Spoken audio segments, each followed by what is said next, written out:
where, as you all know, you know better than I do, these radios are expensive. And we have some radios that we still cannot account for from the past. So I think this is a safe way to do it. And if ever, even though anytime we have gone through an audit or we pass with flying colors, this just helps us continue down that road. I agree with you. Accountability is very important. And I think it should remain centralized where it can be monitored. Thank you, Commissioner. Chief, do you want to add anything? Commissioners, I just want to make sure that if we're going to do this, we do this for all equipment because radios is just one of the big pieces. We just received over $150,000 worth of bunker gear, and it's about to get issued also to the stations. I think that is something we need to have control over, maintain it, count for it, Right. and it should be going out of here. And the way it's worded, Chief, does include all equipment, not just the radios, correct? Correct. Okay. Motion to approve, Commissioners. I'll second that. I have a motion by Commissioner Avalos, second by Commissioner Diaz. Commissioner Diaz, Aye. Commissioner Santana, Aye. Commissioner Bernal, Aye. Commissioner Avalos, Aye. Commissioner Glidden. Aye. Motion carries. Back to item number 5. Discuss and take action to approve the purchase of Motorola radios. If purchased or approved, it should be paid through the reserve funds submitted by Chief Esparza. Commissioners, just so you know, I did receive notification that the price increase will be 7% for these radios. And again, I agree wholeheartedly with the comments made last meeting that we hate that we're being put in this spot, but this is just where we're at and everywhere in this economy that we're living in, right?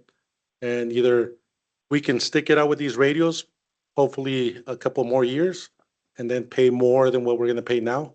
7% out of $2 million is a lot of money, and that's 7% for every year until we buy some. So it's not something that I'd like to say that we should be scared or we should be, but if we don't start moving now and start phasing some of these radios out, I think we're going to be in a little pickle later.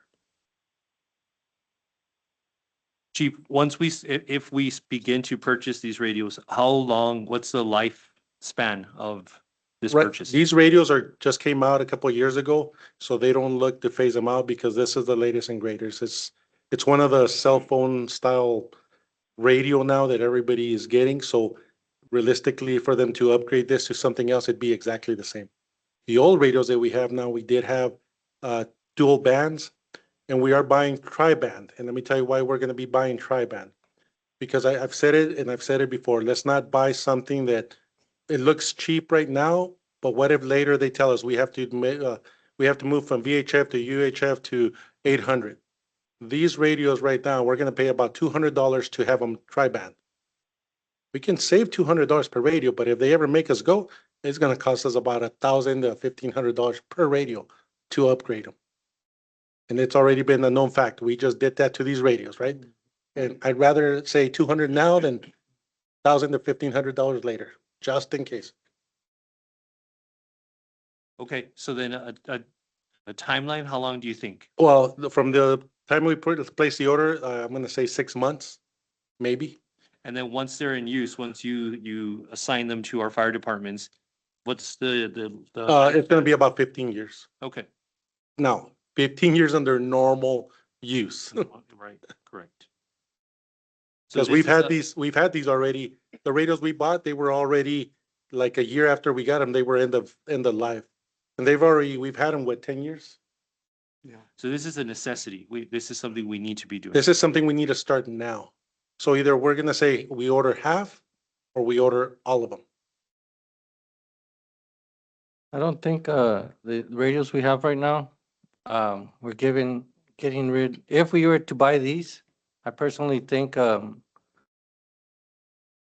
just getting rid of equipment that's still working well, that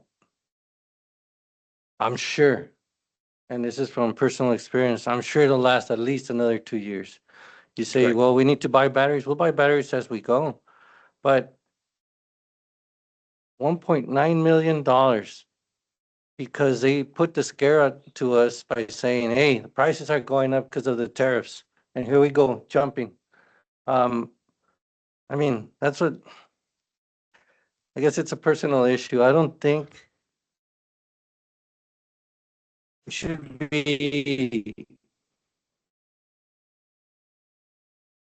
just puppets, I guess. $1.9 million for radios. And we're only doing it because, hey, the prices are going up, the tariffs, Trump said so. I think it's wrong. I think we should wait and see how our radios keep on doing. They're still good radios, and tri-band, if and when we need it. We don't need it right now. Unless Chief, anybody, you guys can prove me wrong. Hey, we need to go tri-band right now. All right, well, we can talk about that. But if you were to tell me that these new radios, whatever issues we're having with our radios right now, they're gonna correct that, I'd probably say yes. I'm gonna tell you, these radios are fixing a lot of these problems, because And what remember, problems are those, Chief? the dead spots that we have in all these areas, Well, dead spots aren't the radios, I think. Isn't it the antennas? it's the repeaters. Right. But remember, these new radios are cellular based. There's way more cellular antennas than there is two-way radio antennas. I thought ours were two cellular based also. No.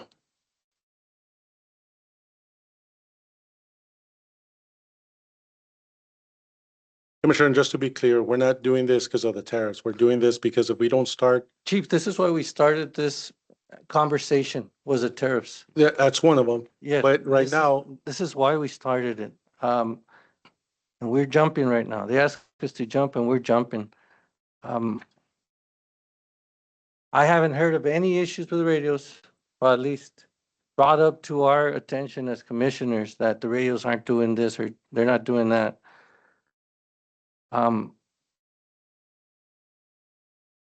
Like I said, I'm just throwing in my opinion. I cannot see spending so much money. But please, commissioners, you guys jump in and I know there was some discussion about placing instead of issuing radios out to each member that you may want to install them on the trucks and put as many radios that there are as many seats. Is that still a thought, or? that's a great thought that Commissioner Santana brought up, that we buy, I'm gonna give you an example, 150 radios. We're cutting our radios by about 100 right now, all right? I cut it down by about 100. And this is for people that may or may not be going to calls. So one of the things that he says, what if we put the big pumpers or the radios in chargers at the stations, and they grab a radio when they're on duty and take it with them? Now, the exception to that would be the fire chiefs. The chiefs should have their radios in their take-home units because that's gonna be it. I do believe that that could work, and that's the way it's been done in the city of El Paso, mind you, right? We do, the only thing is gonna be the accountability of when the radio goes missing. And that's, I guess, another question.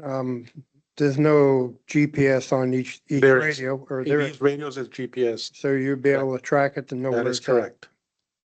Could track location, it could track when the last time it was turned on, it can track everything and anything. Now, the other concern is you mentioned that the chiefs would have a radio, but what about the medical that have take-homes or? Well, those trucks would get one radio. Remember, the one thing that we have to be careful with, and this is what I'm gonna say, even if we cut back to a lower number, we would have to put in the take-home units one, because typically it's one individual. Okay? Now, if the argument could be made that if the truck can carry four, it should have four radios. It's not gonna work out. No. As long as you have some spare But I would- radios at the station. I would say that either we put them 10 radios there at the station, ready to be used out of chargers, or we outfit the trucks with the radios already assigned to them. And the city of El Paso has been doing that for years. Does it work out? It does. Do they go through more radios? Probably. So what would be the estimated cost if we put them in all the apparatus? I would have to get a total number of that. But I'm gonna say that my hopes, and I did tell Commissioner Santana this, is that we at least look at half. And I think half might be the number that we need to put in at the stations. And that's not to mention the fact that we still have the old ones that we can continue to use until they die, right? But the newer ones, they will be used through the stations, should be the new ones. So just 10 extra radios per department, that's 60 radios. Um,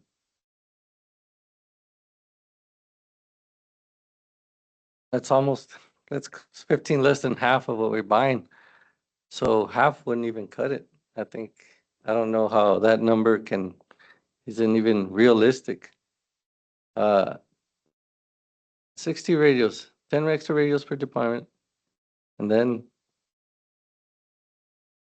every unit probably need more than 150. That's what I'm saying. But the idea to put them at the station numbered would be one of the ideas.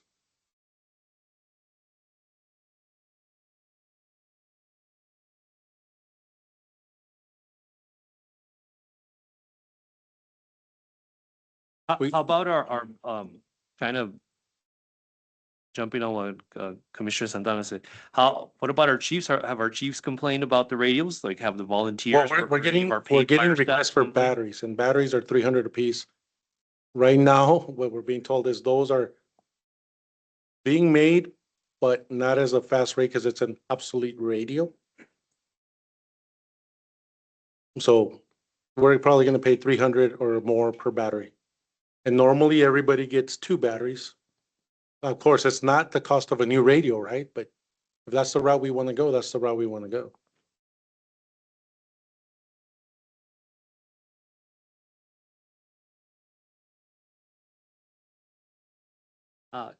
Commissioners, financially, my question, and I think I'm glad you brought this up, Commissioner, is we're gonna build that Socorro station soon. That's been a priority for us. That is something that I know we've been wanting to do. I know other expenses are gonna come up. This 2 million that if this thing were to pass, we were about to write.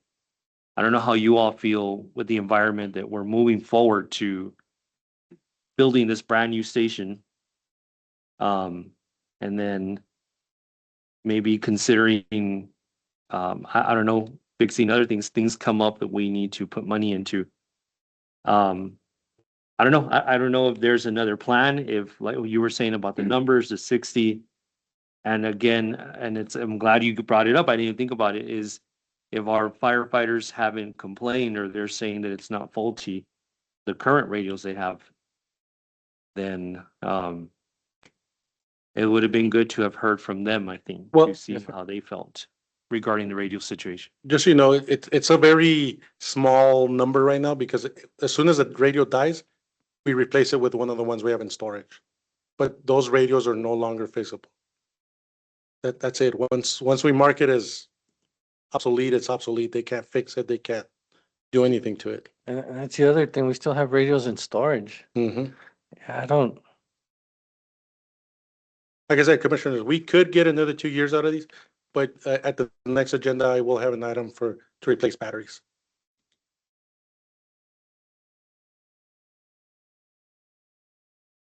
And the cost for the batteries 300 per, per,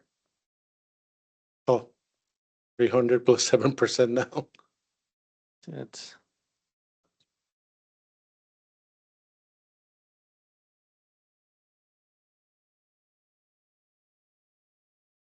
Commissioners, I do still have a grant that we submitted for.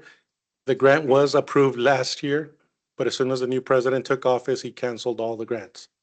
And we had to reapply. So there is still a grant out there for us that it looks good that we are gonna get it again. But again, like I said, this was a beginning. 150 is a lot of number. I do agree with Commissioner Santana. My goal was to at least begin with half and then apply for grants for the rest. Because if we get grants, then that makes it a lot easier. But it's getting, it's getting tough.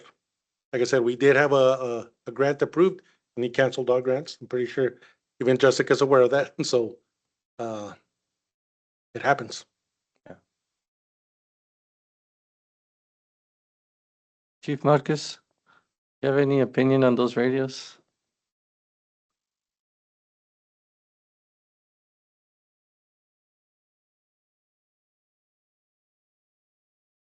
No, they would just be extras. Yeah, those would just be extras that you'd have assigned. But I'm referring to the radios that you have presently. Are they good radios? Do they work well? Okay.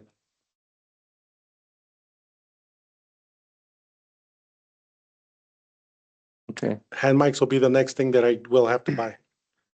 If there's still any made. Mhm. Thank you, Chief. Appreciate it. Thank you, sir. It's not easy to say, no, we're not gonna, or I don't want to buy them and I'll make a motion against it. Favorite But it's also, this communications is Commissioner. the Commissioner, core. you want- Yes. No.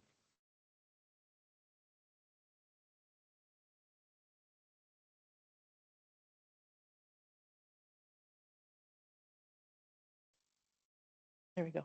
Okay, so all our radios also are at end of life.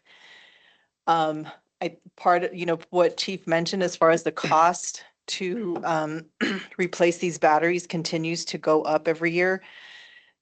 And once they are out, because they're at end of life, we can't get them serviced. Right. And so from where we're at, from the sheriff's department, the constables' radios, is phasing them in, making sure that what we're getting will give us another 15 to 20 years of life on those radios. And they are expensive. Our challenge, just like I'm sure the chief's is the communicability between the new technology and the old radios. And that is something that we have seen an issue with in our patrol vehicles when they're in the rural areas, further away from towers, is the older radios just do not have the capability to communicate confidently Mhm. with dispatch and with other units that are out there. So I'm not here, one way or the other, but just so that just like the chief mentioned, we've applied for grants. They're few and far between, and when we do get them, they're half of what we need.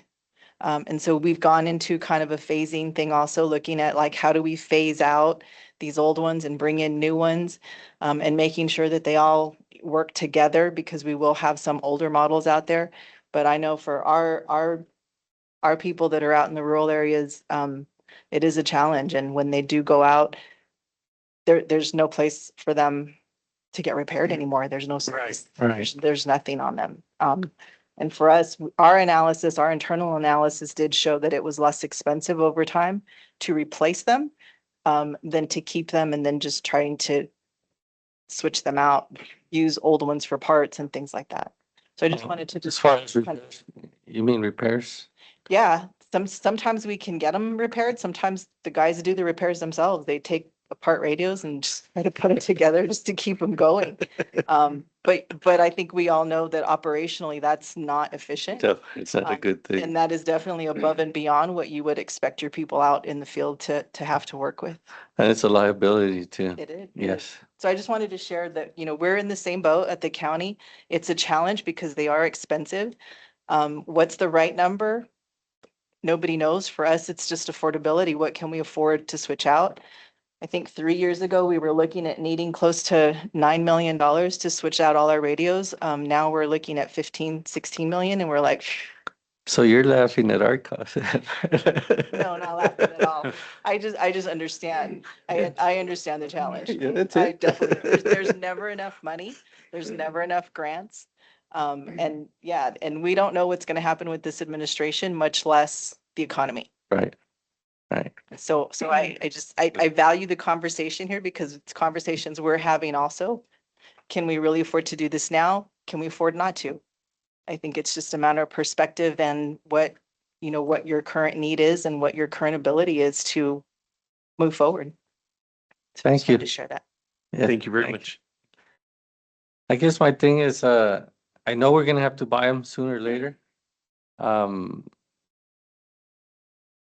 But if we keep them another couple of years, which it's possible because they're still good units, um, essentially we're stretching the dollar that we spent. How many extras do we have, Chief? Right now, I think we have about 40. No?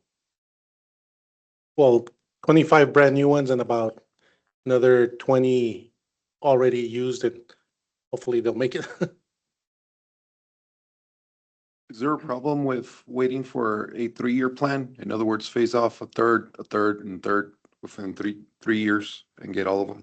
No, the only thing that I would say is the cost. The cost will, if those radios are already 12,000, in a year, they'll be 7%, 10% more, 10%, 10%.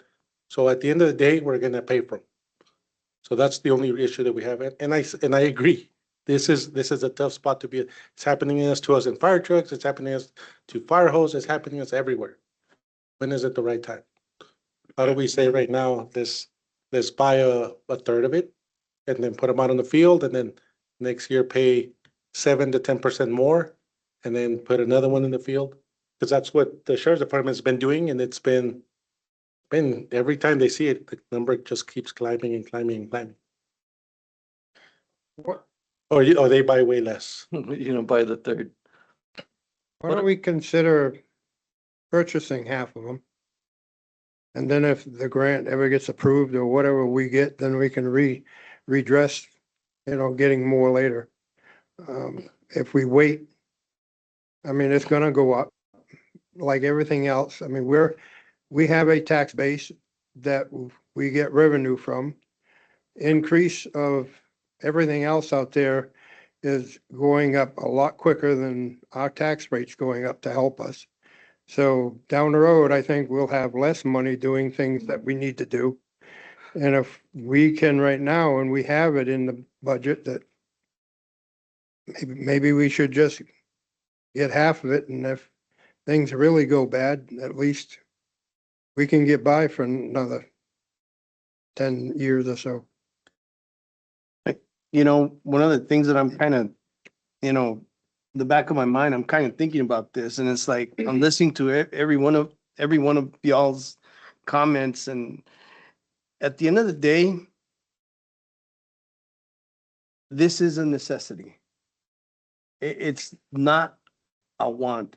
It's a need. It's a necessity that we have to have for our personnel to be able to be effective and make sure that they get out to the fires and are able to communicate with one another. The radios that we have right now, yes, they've been working. I mean, are they working to full capacity? I mean, pretty soon, there's other entities that are gonna be changing all to this new latest and greatest, where everyone's going to. And what happens if at that point in time, our radios are not being able to communicate with the outside? What then? What are we gonna do then? That brings up a good point. The radios that we have now, my understanding, we're gonna go to that encrypted service where, scramble or whatever you call it. Are these radios that we have now capable of doing that? No, No. they're not. No, Okay, only, remember, we just paid, can't remember how many that's right, yeah, for, thousands of dollars to have, I think, 20 yeah. or 25 radios encrypted. Right. Because See- it was so expensive. It was like $1,000 a unit. Right, and everybody's got a good point. I'm not trying to say, no, we're not making sense. But I mean, we're trying to be as frugal as we can. We don't want to misspend the money. We want to make sure that we're spending it wisely. And, I mean, I understand President Santana, where you're coming from. And then, listen to everybody. Everybody's got a real good point. I mean, Jessica, very good point what she gave us. I mean, it's like you're caught against the wall and you don't know which way to go, either right or left. And you're playing dodgeball with all these people, you know what I mean? And you're gonna get hit with that ball and you don't know when you're gonna get hit. I mean, do we take a chance? Or do we decide right now and make a decision? I mean, it's a hard decision, very hard. But we have to sometimes think this thoroughly with an open mind and not think with our, can't think with our hearts, of course, but think wisely how it's going to affect us and our people and the encryption and all that. I mean, just, I'm just saying. Just so you know, Commissioners, 90% of our vehicle fleet was replaced last year Right. under the last year's budget. So we're good on the vehicle side. We just did that same exact thing. Now it's on the portable side where we're having the issue. So the vehicles do have, the cellular then? They are Wi-Fi capable. As soon as we connect them to Wi-Fi capability, it will be the same thing as the portables. They're Wi-Fi Mm. capable. So you mean link it to your cell phones? Link it to, so the units that are gonna have, I'm gonna say the cheese vehicles, right? I'm about to put a modem in their trucks to not have to replace all the fairly new computers we just bought not too long ago because they're not 5G. Remember, you approved for me to buy new computers for those? Mhm. The cheapest route that we're gonna go with that is put a modem on the vehicle and the computer keeps going. So that will tie into that radio and make it the same way. So that's what I'm saying. The thing that we have to look at, and I've said this since I've been here, right? We keep buying radios, and this was before my time. No disrespect to who, the person that bought them, but we got the deal that we got, right? And cheap. That's what we were told. It's a great price, and it was. But then they get us with the upgrades. That's why right now I'm like, no, don't sell me the upgrades now. Because the upgrades now is $200 per radio. Versus if I wait and get the radios, now it's $1,000 to $1,500 per radio. That's just the So way at it that is. point in time, it would be more money. That's just the way it is. And that's why I'm trying to say, let's buy a portion of it and get these radios going. And then it gives me time to use the other radios for another several years so that where maybe we can buy the other portion at a later time. So Chief, at this point in time, you're asking us like, I mean, would it be wise to at least do half of them then? That was my hopes and dreams. And to Commissioner Bernal's question is, if we wanted to do the percentage, like you said, the phase in, it should have been since we bought these radios and say, since we got these radios now, every year we phase in 10% of them. That way it wouldn't hit us the way it is right now. And again, we do have grants, but I was hoping that we got that big grant. I put in for a $6 million grant to replace everything, and it got denied. Hopes and dreams, right? Yeah. How Yeah, much it's, did we spend on the upgrades? Monday? How much did you say we spent on the? About $1,000 per radio, and I think we did. Chief, do you remember how many radios you got with encryption? 3.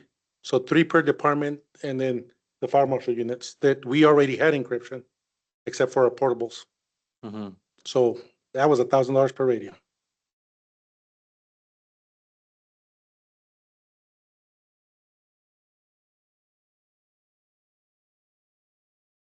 And they did emphasize that. Right now, when they're brand new coming from the factory, it's $200 per upgrade. That's versus- just a sales pitch. You Yeah, know that. and then You once they know get that. you here, It's like if you buy it right now, but wait, there's more. exactly. Yeah, no. But no, it's the unfortunate part that's I guess I already expressed my opinion.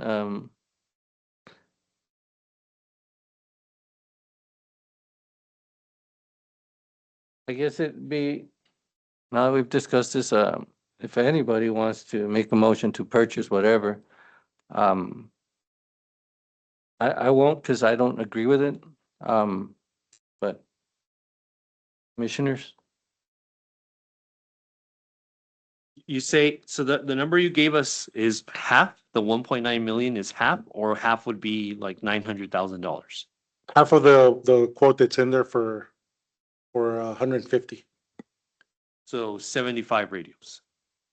Whatever the 75 radios comes out to, that's what we'll, Because the quote you gave us is for 150 radios, correct? yes.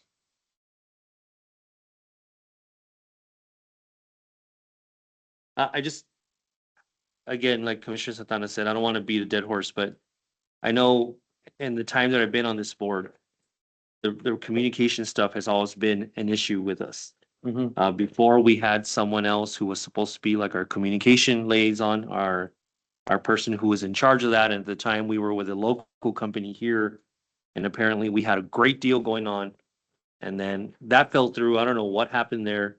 And then we had the issue with the tower with the city, and we lost money there too. And it just seems like anytime we've dealt with communication, we end up losing at the end. And that's my concern with this too, is that at least, again, if I'm wrong, commissioners or chief, if I'm not remembering things correctly or if I'm out of place, please correct me. You hit it right on the nail. I do agree with what you said. It's, and I agree with Commissioner Santana. I hate feeling like we're here and it's a sales pitch, because realistically, that's what it is. But we all go through the same thing. Not saying it's the greatest, I'm not saying, and the worst part is we're locked into a single brand because the core that everybody uses is that brand. I'll give you another scenario. The city of Socorro, they decided not to go with that brand and they went with another brand. Guess what they're doing right now? Replacing them radios. Replacing all that other brand because they were promised that it would talk to each other, and it has not. No, we have to stick to good equipment, that's for sure.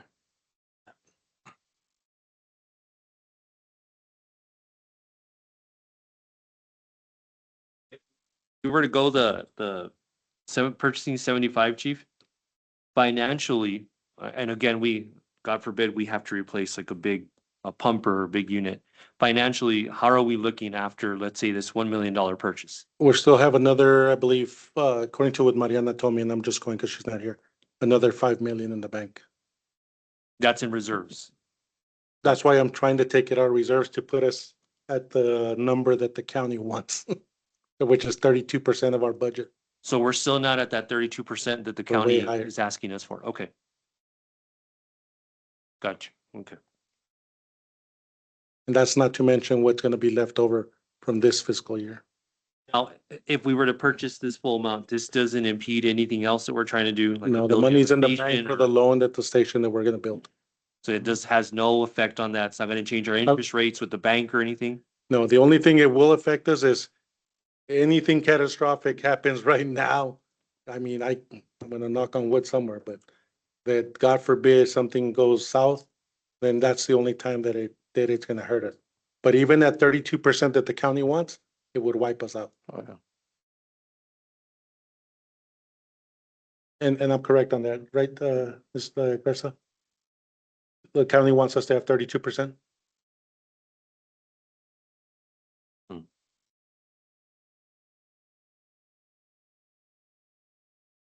We wouldn't have a way to recover 32% of our budget. We have a $10 million budget. 3.2 million. The hopes that we make it. Few months. And that's worst case scenario. Commissioners, I'm open for the idea of purchasing 75. I don't know if maybe any of you want the 150. It's a tough decision because I understand what the chief is saying. That's a lot of money. That's a lot of money, but I'll go ahead and make the motion to buy 75 radios at this time. I have a motion by Commissioner Glenn to purchase 75 radios.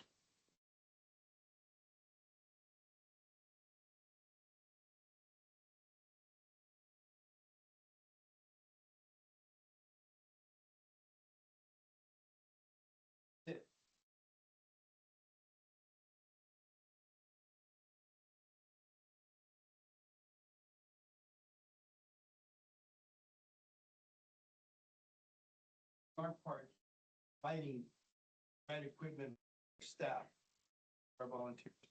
So I'm gonna second that. I have a second by Commissioner Diaz. Commissioner Diaz, Aye. Commissioner Santana, Nay. Commissioner Bernal, Aye. Commissioner Avalos, Aye. Commissioner Glidden. Aye. Motion carries.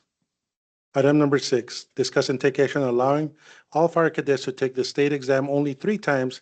After that, they will have to retake the entire fire class from the beginning, submitted by Chief Esparza. Commissioners, this is not an item that I shouldn't have to put on the agenda. I think this is an item that is for everyone. Anytime I've taken a class, it's a common sense practice, right? SFFMA does have a policy that they allow as many times as the individual would want to take. We've had individuals take 4, 5, 6, 7, 8, 9 times the class and keep failing it. At that point, I feel like even if they're paying, we should not be entertaining that because at one point they're going to pass that class. Is that a good practice to have? Did he learn the material? He or she learn the materials? I don't think so. It should be a general purpose for all of us to say, if you can't pass it in 3 times, you need to go back to school. It's 2 chances for medical, isn't it? Correct. And then you need a refresher. Refresher. I'm just going with 3 times. This is not overly over the top and not.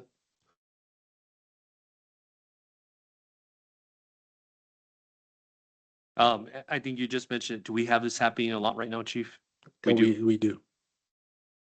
And then, Regardless whether they're paying the fees, regardless, we are the testing center, they're testing our guys, and it's being looked at us as why. I was about to ask, because I know with the schools, the GSI scores reflect, so does this reflect on us with the It state? does score? reflect.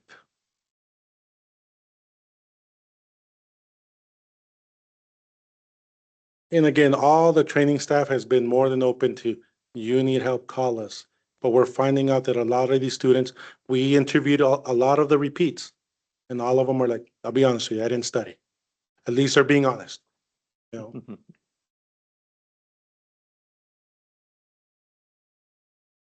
Make a motion to approve. Second. second was Commissioner Avalos. Yes. Commissioner, I have a motion by Commissioner Santana, second by Commissioner Avalos. Commissioner Diaz, Aye. Commissioner Santana, Aye. Commissioner Bernal, Aye. Commissioner Avalos, Aye. Commissioner Glenn, Aye. motion carries. Item number 7, discuss and take action to ensure that all members are fire certified within 2 years from the date of this policy. This policy will not supersede any departmental policies that have more stringent requirements, submitted by Chief Esparza. Again, Commissioners, this is something that I do have some support. Some others don't think it's a good idea. They'll lose members that have been around possibly 30 years with no certifications. It's a double-edged sword. But at the end of the day, we need to provide our guys the training, and we need to ensure that they know how to handle that type of incident at that time. Chief, I mean, when you say 30 years, do you really mean like 30 years and not still gotten any certifications at all? None whatsoever. What is the reason behind that? I'm sorry, You know, mean- it's one of those times where it's the way we did it in the old days. That's. We don't need any of that. the thing about it is times have changed and now it's a requirement. And all this, it's always been free to them. I mean, I remember back in the day, it was free. I mean, we used to have to show up and take the classes. I mean, if it's there, it's for their betterment. I mean, I could understand if we were charging them, but we're not charging them. It's free to them. I mean, I'm sorry, Commissioners, to interrupt, but I feel like we are, your staff that you have here, we're doing everything we can to make sure everybody succeeds. We're not heartless. We know life comes up. We know I came from the volunteer side. We know it's there, but we have to do something. And my biggest thing is, as the fire marshal, I hope that I never have to get called out for a fatality in our district. Because I'll have to be the guy that goes and secures that scene to the state fire marshal arrives, to Texas Commission on Fire Protection, which is by law tasked with this. And then to turn around and get grilled for the training. That is just gonna be sad. Chief, at that point, don't those volunteers become a liability to us? They do. Well, you know what? I make a motion on this. I'll second that.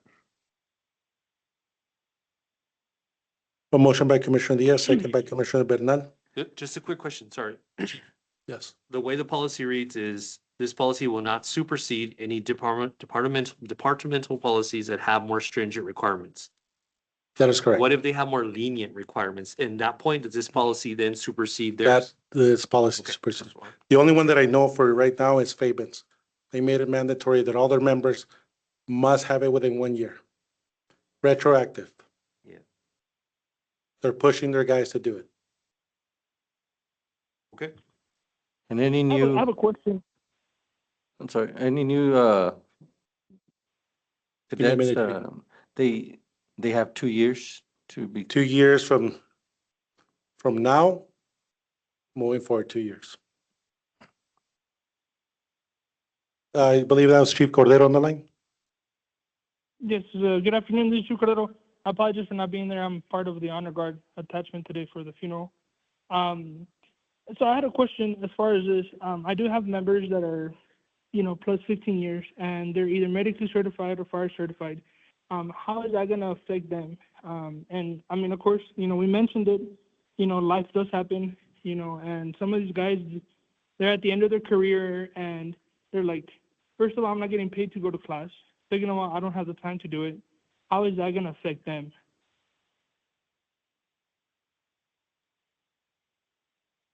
I believe that correct answer would be that they have 2 years, Chief. So, okay, so let me ask you this. So what's going to happen to them at the end of 2 years? You will have to dismiss them. I mean, do we think that that's fair? I mean, especially right now when we're having a hard time getting and retaining volunteers. I think the keyword is to have certified volunteers, chief. It's for their safety, for everybody's safety. And I mean, and like I said, I only have 2 members that are there on that, but they're EMT certified. But I mean, and we all know it. Roger just said it. He came from the volunteer service. Back in the day, it was like, I don't want to do fire. I'm going to touch fire. 99% of the time, our calls are dealing with medical, right? That 10% of calls might request like fire, and like that's what I'm saying. You know what I mean? So I just want clarification because, like I said, I just think it's a very crucial thing, that we're trying to implement this. And I get it, I was there. I sat with you guys. I got my guy certified. But I still don't think it's fair for members that have been there 15 plus years and having to go to sit through this class. You know what I mean? For a young kid, yeah, it's easy. For a 50, 40-year-old person to try to go back to school and open a book again, I think it's really hard for them. So you're telling us that you have members that are just doing medical? They're certified Yes, as sir. a medic and that's all? So Yes, are sir. they responding to fire calls? No, they're not. Do they have bunker gear? Yeah, because they're extrication certified. Then if extrication. they're doing medical, they're doing medical. If they're doing fire, they're fire. If they're not certified as fire, they're not to have gear. Yeah, but this is the same argument that I had with Esparza. What if we go to an extrication, right? We run the liability of them being inside the car with the patient, right? Providing medical care and them getting hurt. I mean, because we all seen it. We have the whole C-spine inside the vehicle, and what kind of protection are we providing them? No, we do need bunker gear for extrication, but, Right. Sure. I mean, even motor vehicle accidents, you know you need to be fire certified too. So what if the car's on fire? Well, yeah, what ifs, but you know that any car accident is potentially a car fire. And, you know, are you just letting them go in without that, without that training because they don't want to? Are you allowing them to go in, well, with less knowledge, less skills to be able to protect themselves and the citizens and one another? I mean, all this we've been doing, it's for safety. I mean, safety, it's safety, education, skills, everything that they're learning. And I agree with it. Like I said, I'm not opposing it. I just want an answer. So when I have to kick them out, I mean, I know that why that reason is. You know what I mean? Because they're good assets to the department. You know what I mean? I mean, Yes, same sir. thing. We go back to the same thing. We were going back to the same class. You guys are saying that they got to take this class over and over again. There's some guys, I'll be honest with you, that told me straight out, "Hey, Chief, you know what? I've taken the class already. I don't want to take it again. It takes too much time on my too much time away from me. Like, it's very hard, And it's like I've had that discussion with you guys last time. These guys are trying, and we've succeeded into what you guys wanted, and it's just very hard for them to understand that. I took the class not needing it to see what they were going through, and it is very time consuming. Me working graveyards, waking up, doing the assignments, turning them in, I can just imagine somebody that has a day-to-day job and still doesn't have the time as I do to do the class. You see what I mean? Like, sometimes I feel like we're trying to be hindered here, because we didn't have the numbers, but yet we're trying to cut us at the feet. You know what I mean? Does that make sense? Yeah, but we're just asking them to become certified, to certify. We're not asking anything else. It does take their time, but that's all we're asking. We need certified people, and we're worried about their safety. All of us should be.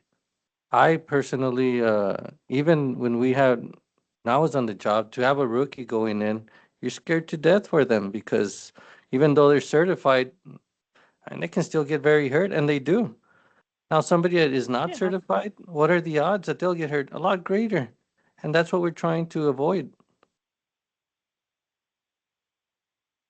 I don't know. Like I said, I mean, I'm just trying to make sense of it. So, like I said, if that's what you guys want, it's going to reduce my department by 3 more members. I don't have the numbers, you know what I mean? Because I'm pretty sure the moment I tell them, hey, you need to be certified, they're going to, you know what, I hang my boots, there you go, thank you, have a good day. Tell them they simple as have that. 2 years. Tell them they have 2 years. That's the thing that, I mean, these classes have came up, sir, and I've been trying to encourage them, take the class, and they're like, I'm not going to take it. You know what I mean? I'm not going to take it. They're like, I have a family to feed, It's like I told you guys last time, that one guy's like, Chief, he goes, I have a job. I have a part-time job to make ends meet, and I still have to take the class. I can't. Either I work my part-time job or I take the class, and the class is not paying me. So he didn't take it, and guess what? I ended up losing him, which was a good recruit. Very good potential guy. Had his head set, but because of the requirements that we're putting on him and the strains, they don't want to do it. But it boils down to this. There are state regulations, NFPA regulations, that you have to have the certifications to do this job. I understand, people come in and volunteer. If they don't have the time to get the certifications, then they shouldn't be here. I know it's a hard thing to say, but we have liabilities as well. And they need to understand that when they come into the department and when they sign up, that this is a requirement, this has to be done this way for their safety as well as ours. Yeah, and like I said, Chief, I mean, I understand that. And we're talking about NFPA standards. Same thing with the state. If the state tells you can test 100 times, the state is allowing you to do that. now we're hindering them to 3 times, and it's like, well, now you had to take the whole class again. Does that make sense? Chief Cordero, But Chief, can I say something real quick? yeah, go ahead. You said that some of them have been there for 15 years. And, when you pull in anywhere where you come in to volunteer on anything, us on the board, we have to take classes, we have to be certified ourselves. On my job, I have to be certified for certain things. I have to take certain classes. I mean, anything and everything has to be done on a daily basis, sir.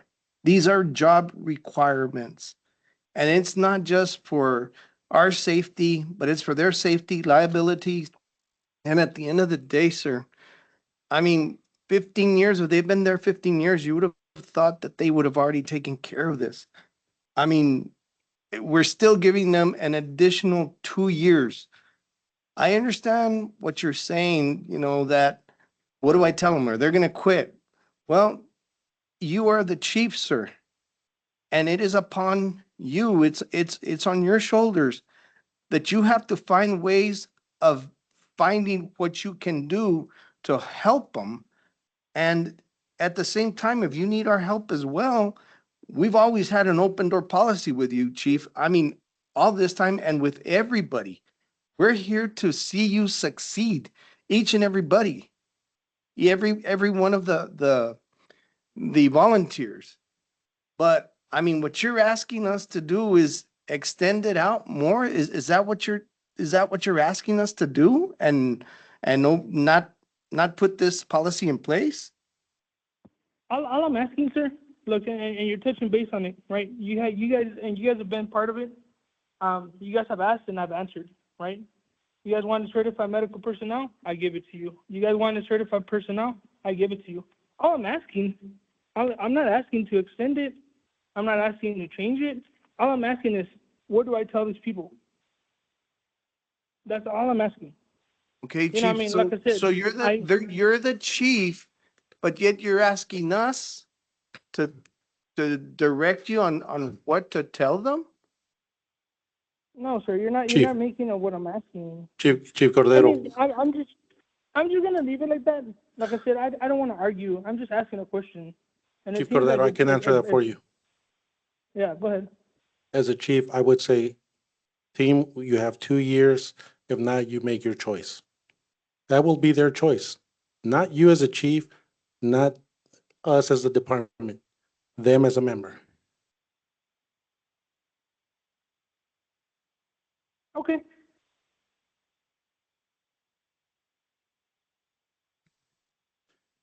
Item number 7, I had a motion by Commissioner Diaz, second by Commissioner Bernal.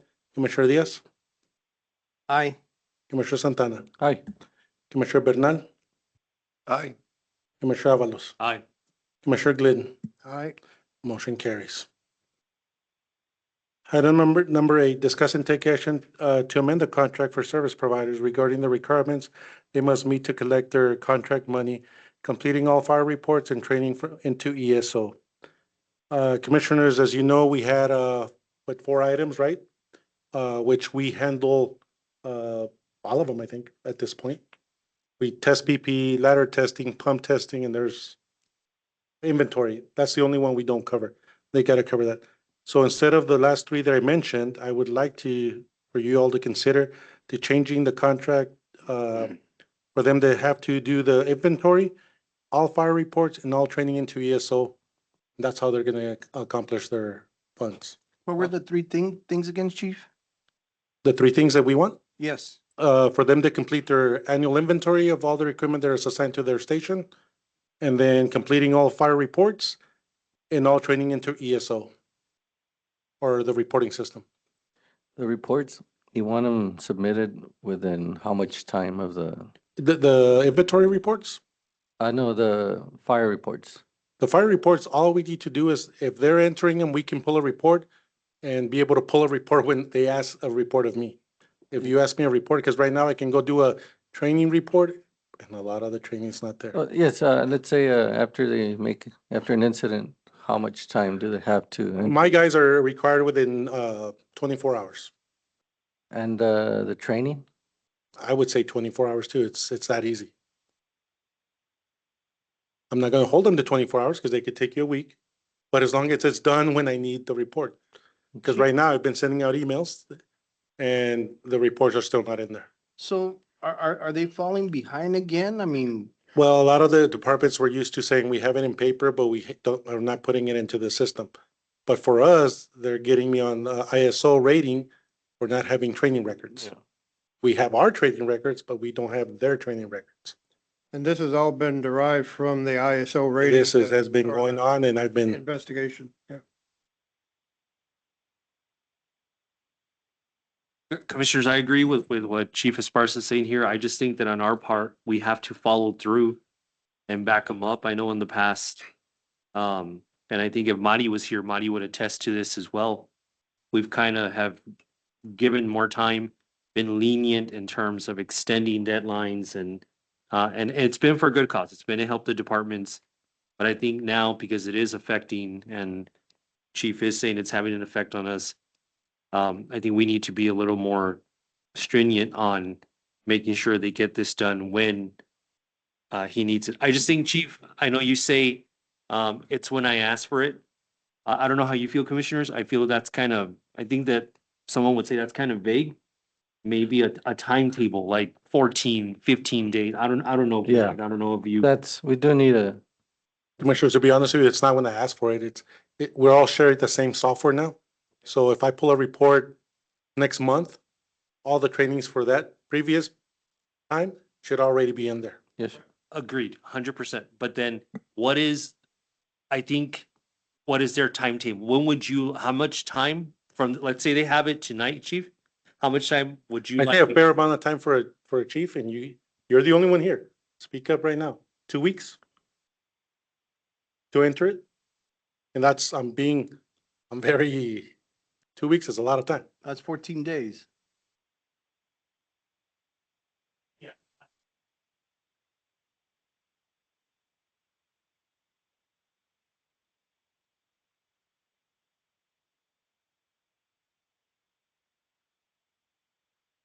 Training 14 days from the day of the event should be entered into ESO.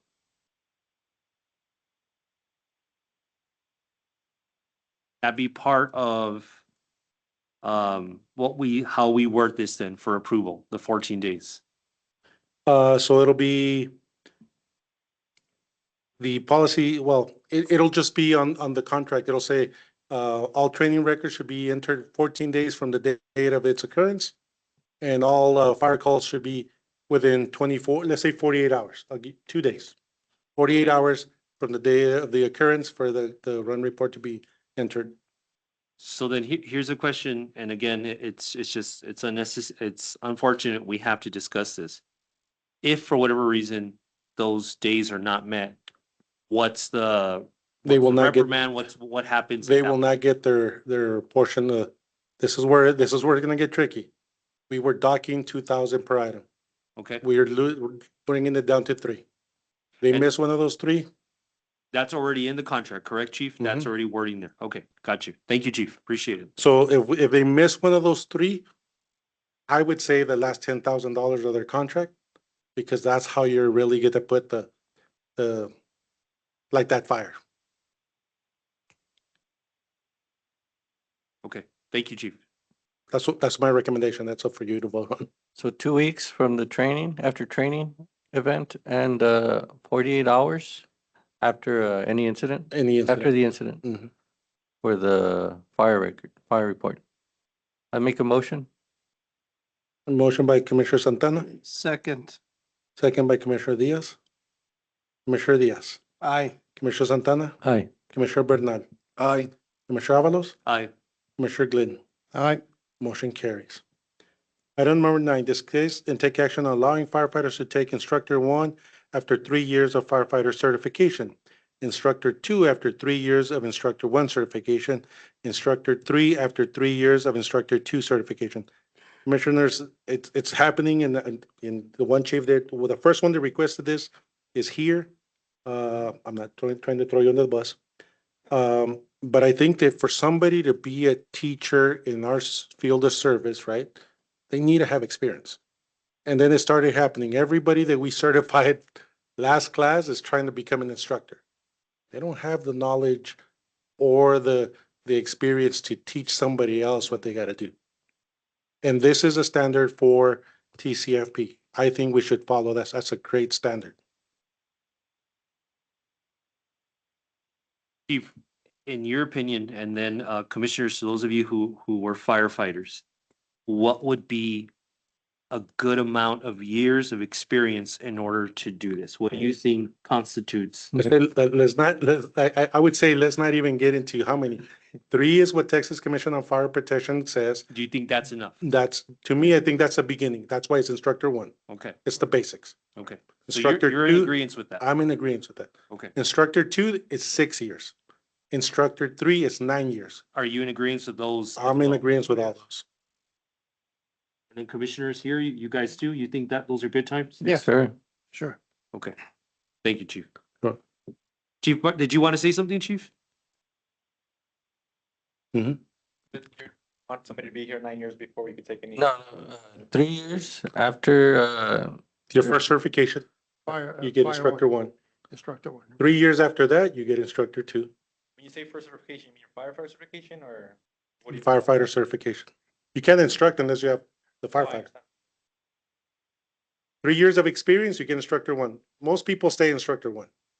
And then the next people that will want to stay and go, they'll have the 9 years.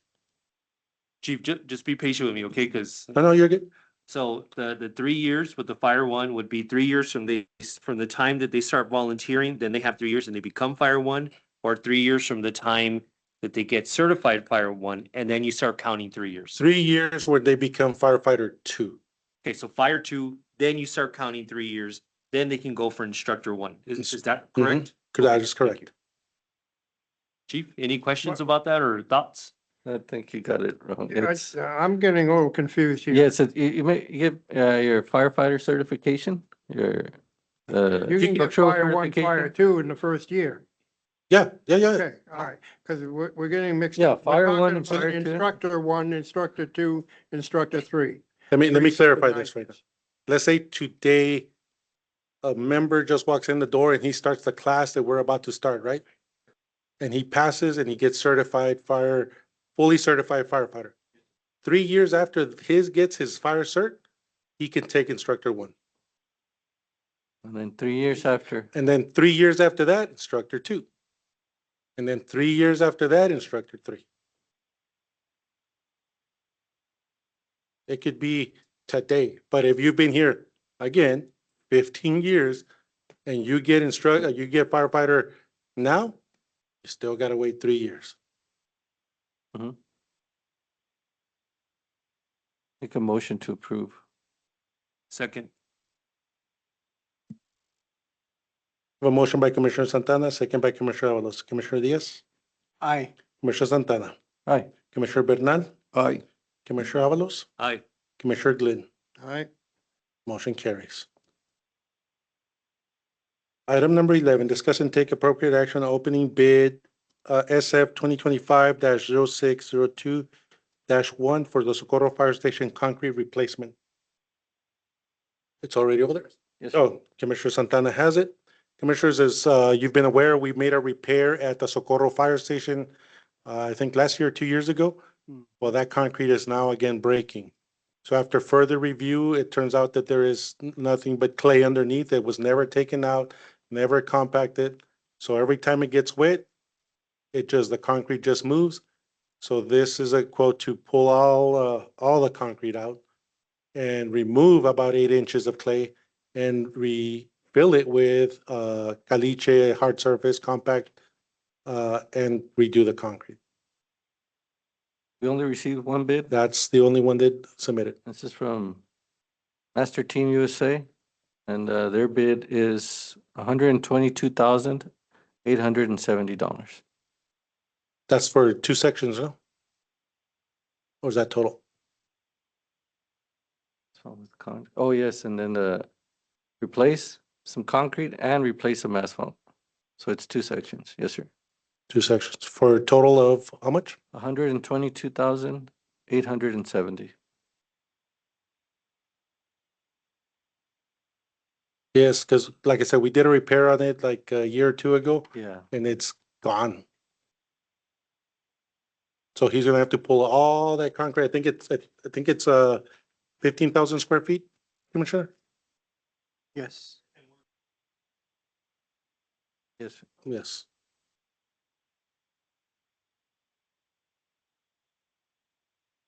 Do I have a motion to accept that and give Motion. guidance to proceed? Make a motion? Second, A motion by Commissioner Diaz, second by Commissioner Glenn. Commissioner Diaz, Aye. Commissioner Santana, Aye. Commissioner Bernal, Aye. Commissioner Avalos, Aye. Commissioner Glenn, aye, motion carries. Item number 12, discuss and take action on approving the purchase of a valve actuator for brush 601 through Artesia Fire in the amount of 2,494. Commissioners can I have a motion to delete. Motion to delete? Make a motion. second, I have a motion by Commissioner Diaz, second by Commissioner Glenn. Commissioner Diaz, Aye. Commissioner Santana, Aye. Commissioner Bernal, Aye. Commissioner Avalos, Aye. Commissioner Glenn, aye, motion carries. Item number 13, discuss and take appropriate action to ratify the invoice from Rudolph Body and Paint for body repairs on Rescue 304. Where was that unit at, chief? That is the unit that got damaged in Albuquerque, New Mexico during a training.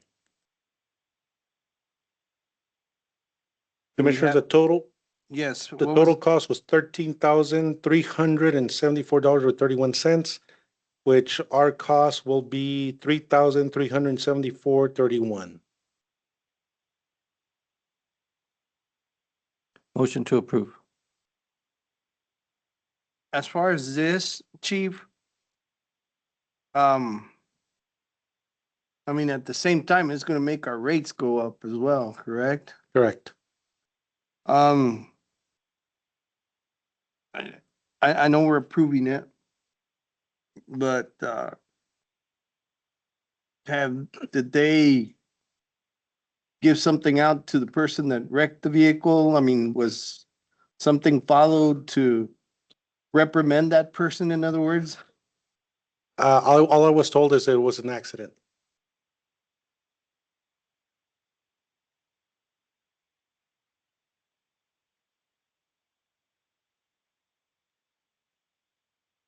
Correct.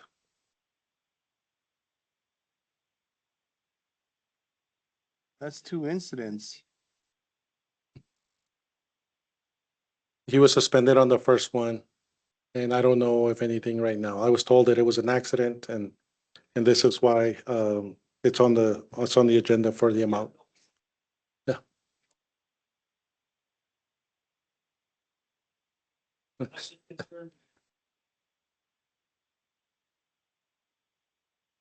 Correct.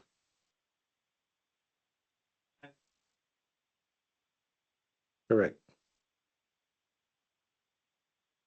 Well, the first time, I don't think anything really happened.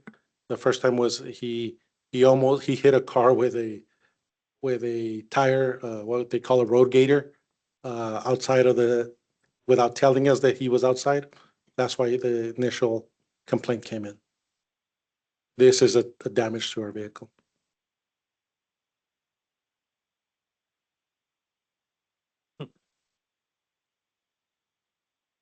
Right. Right.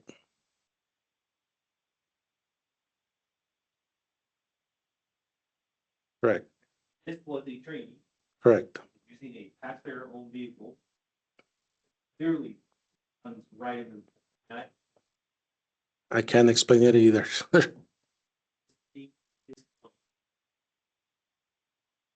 Do we have a policy in place, chief? We do. So for our staff is a little different, right? 3 accidents or more in a 3-year period are grounds for termination. At fault. Let's be clear, it says at fault. On the volunteer side, 3 or more at fault could be grounds for not making them non-driver.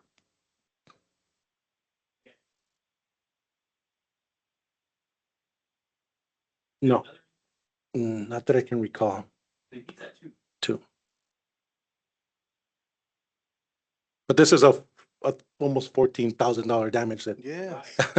that has no, I mean, I'm gonna say it, sorry, that it's gonna hurt, but if we hit a car because the car ran the light or there was no way to avoid it, that's this is, Is he even driving a vehicle right now? right now he is not because the vehicle's been in the shop.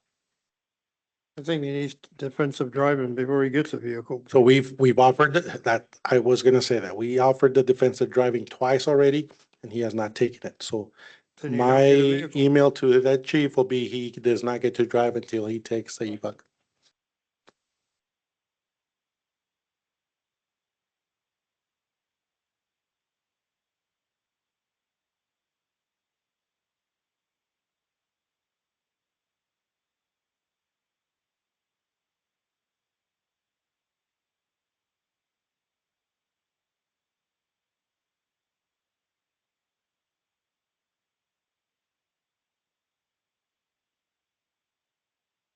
He isn't, I have not seen him.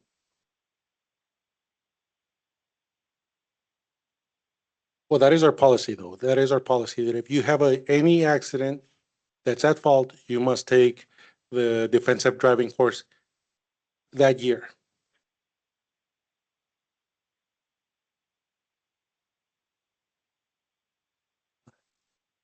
Well, I do. The vehicle's not been reissued back to the department, but as soon as I put it back in the department, that email is gonna follow that.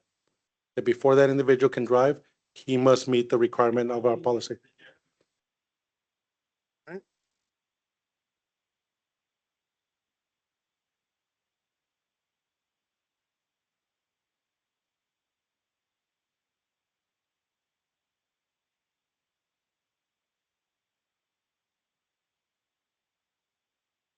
All right, so the motion will be that, well, one, to ratify the expense.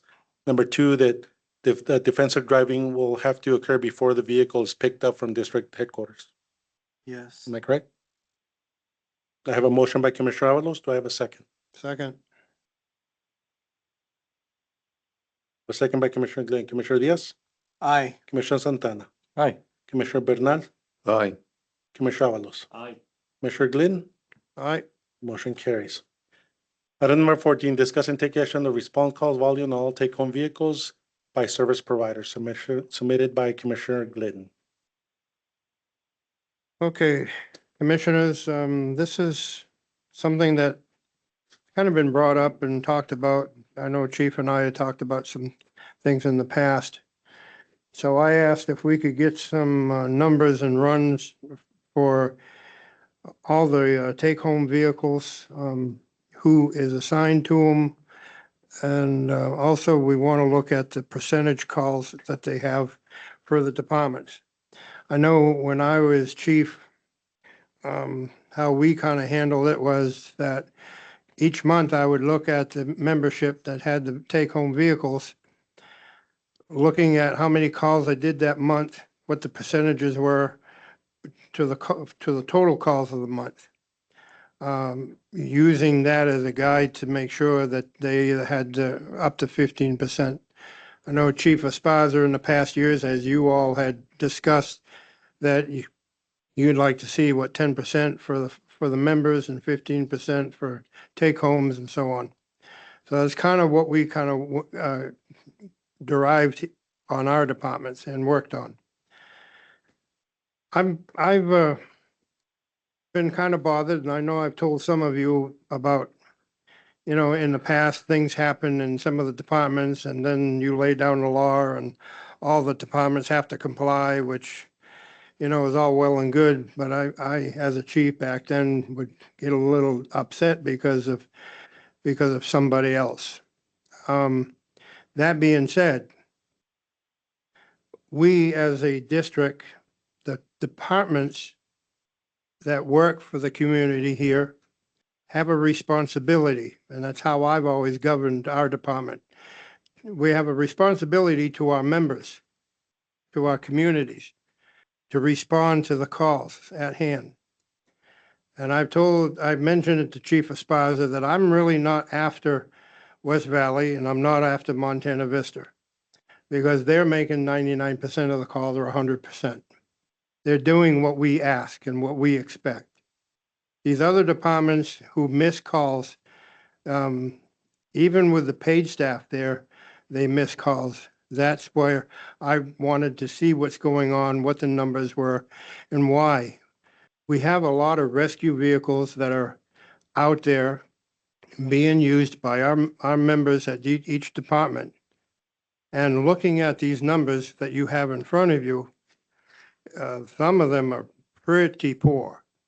And, you know, this, to me, there's no excuse, 20, 30 calls in a whole year.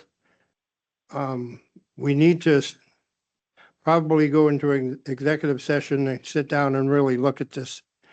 I know Chief Esparza, we were talking about and looking at how the reporting goes. If we could kind of clarify this up a little bit as far as the total calls for the department, as well as total calls that we have here, and what the percentage difference are, that we can kind of look at that. But that said, go ahead. I would recommend that if you want to go into executive, commissioners, you'd have to contact legal for legal advice. Okay. Well, we could do that. I mean, we don't have to do it tonight, but let's probably tweak the reports a little bit better so we have a better understanding. And maybe by next month, we can go in and talk to the one. And in your reports, commissioners, you will have 4 out of 6 departments. Socorro submitted theirs yesterday, which I forwarded to all of you. The only department that did not submit a single data was San Elizario.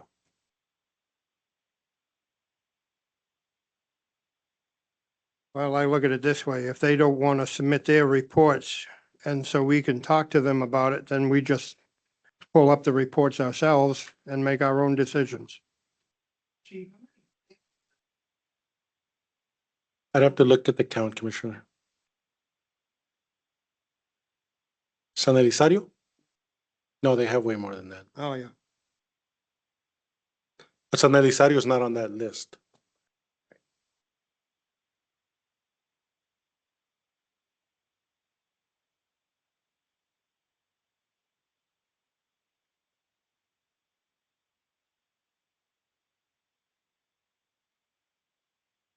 Did you say Huitron?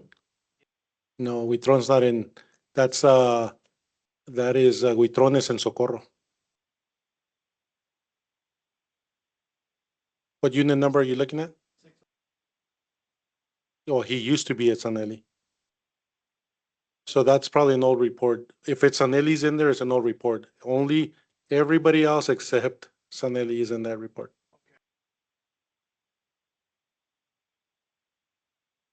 Commissioners, I'm glad we're bringing this back up again. And I'm just gonna share a couple of concerns. I agree with Chief Glidden. In the past, the frustrating part has been when we look at these numbers, and I understand we're one team and that's the mentality. So I'm just kind of expressing things that I've felt in the past as well.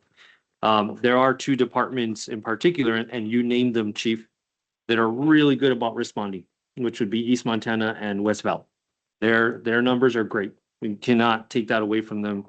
And we've had members from both departments come up here and explain, well, yes, this looks like low for take home, but look at our overall numbers and great numbers. So yes, it has been frustrating in the past that it seems like we're picking on the departments that are doing what they need to do. 100% feel that way. So I don't know if this, maybe an executive, like you said, Commissioner, we could find a way to do this to where, I don't know if we want to mess with something that's already working. If they already have such great numbers, I don't know if maybe we should be stirring the pot, even if the take home numbers look off to us, if the calls are being met and they're doing what they need to do. And mind you, in the past, if you guys remember, I've been pretty aggressive about this and I've learned over the years, it's not, the numbers don't say everything. There's a lot of other nuances that go on that we need to pay attention to, especially in those departments where they're doing well.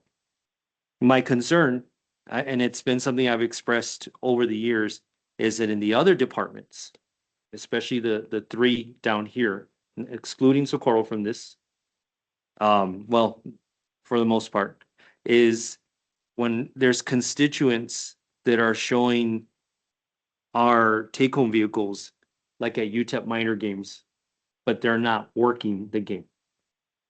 Or they're driving the vehicles out of state. Or they're driving the vehicles to like Chihuahua games, but they're not there for an ESD event or to help with fire or medical at the game. And so, you know, one thing that I have, aesthetics speaks a lot, and it's a bad look for us and it's a bad look for the county as well when those things happen, because what do we say? I mean, what do you say at the time? I understand, again, they're volunteering, but again, you know, we've seen that sometimes we've seen some of these take-home vehicles that are more for, we see them around town, we see them everywhere, but then you look at the responses and they have some of the lowest responses out of everybody there.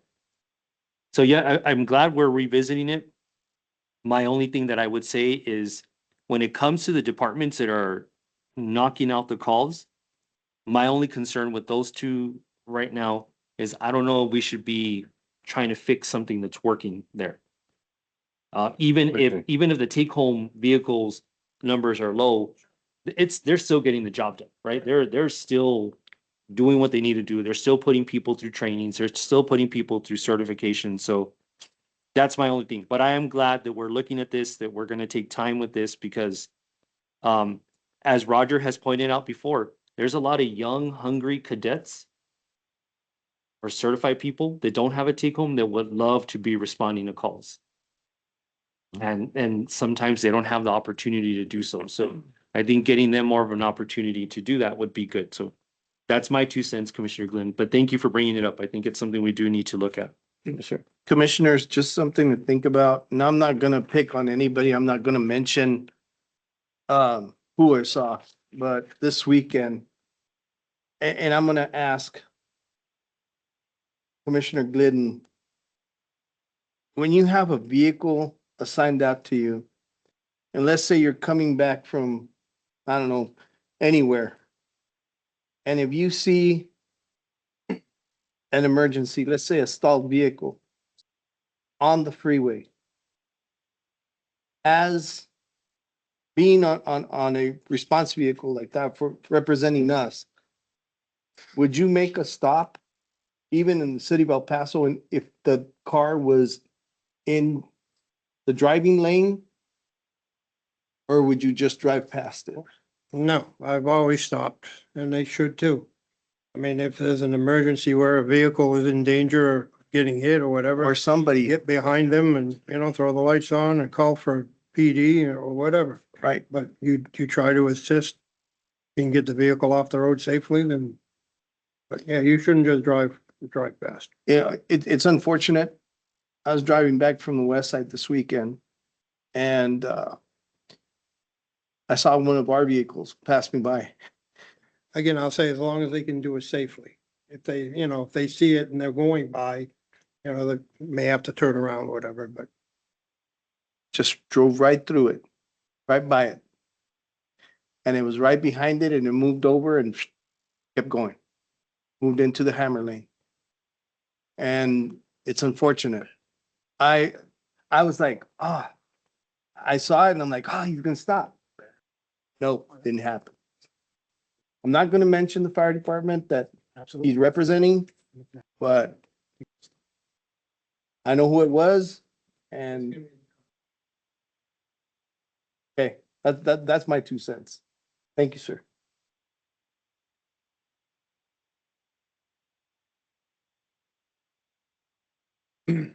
well, as I said, I think we'll table it for this month to work on, you know, clarifying up these reports a little bit.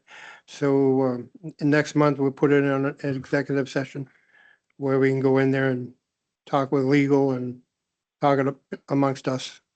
And your instruction to me would be for us to dissect the calls and put them in a, Yes, I'd like to, I think what I'm looking at is, I want to know what the total number of calls for that person with, not with that vehicle, but totally what that person is making for calls.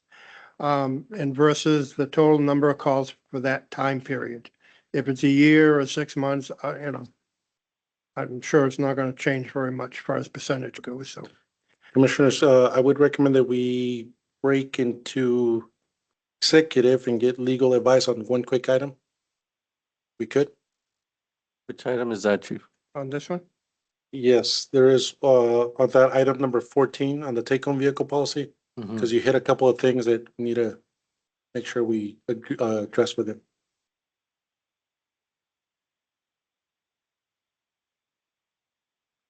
I say we get it done over with tonight because in the next meeting, we're gonna put out these numbers.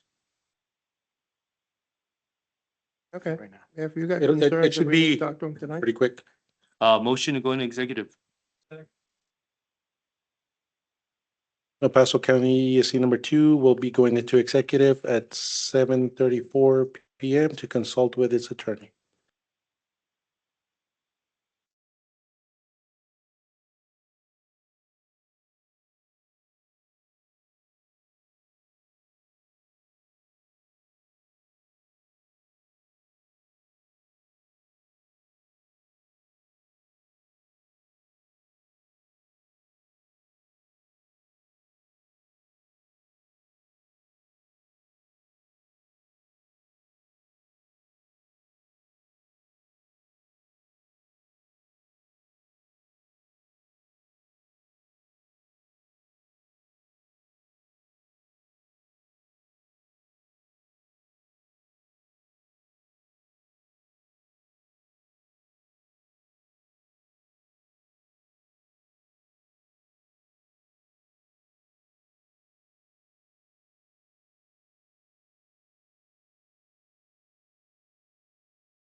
El Paso County ESD number 2 has completed its closed meeting. The time is 7:53. Item number 15. No, I'm sorry. Item number 14, discuss and take action on the response call volume and the take-home vehicles and service providers. There's a motion to table it till the next meeting by Commissioner Glidden, Second. second by Commissioner Santana. Commissioner Diaz? Commissioner Santana? Aye. Commissioner Bernal? Aye. Commissioner Avalos? Aye. Commissioner Glidden? Aye. Motion carries. I'm gonna add an item, Commissioners, because we did go into executive session, which will be 14B. Okay. Is after executive session. Commissioner, the motion, No action. no action taken.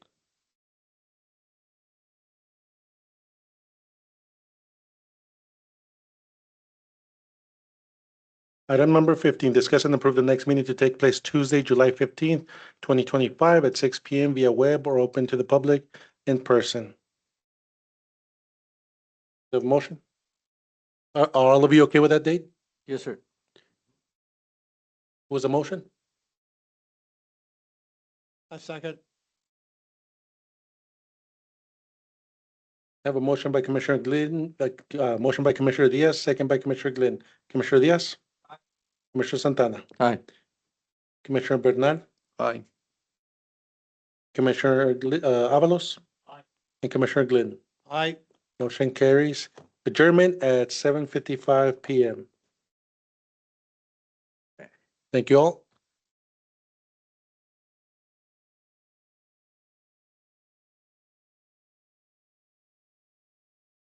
Been a while.